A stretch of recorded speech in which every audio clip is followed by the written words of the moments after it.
ഞാൻ മനോഹരമായ തൂക്കനാങ്കുരിയുടെ കൂടെ നിൽക്കുന്നുണ്ട്.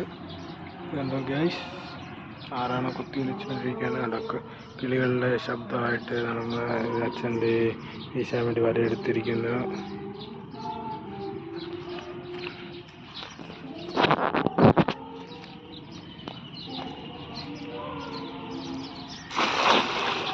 വീശി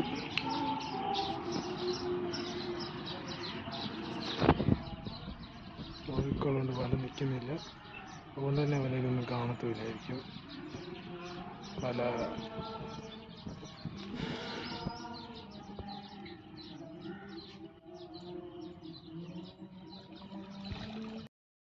കൊണ്ടുപോവാണ് ഗേസ്. അതൊരു മഞ്ഞക്കോരി പുല്ലനുണ്ട്, അച്ഛൻ വേണ്ടി നടക്കുന്നുണ്ട് വലയായിട്ട്. ഞാൻ മീനായിട്ട് കുറേ നടക്കുന്നുണ്ട്. ഒരു വീശി ഞാൻ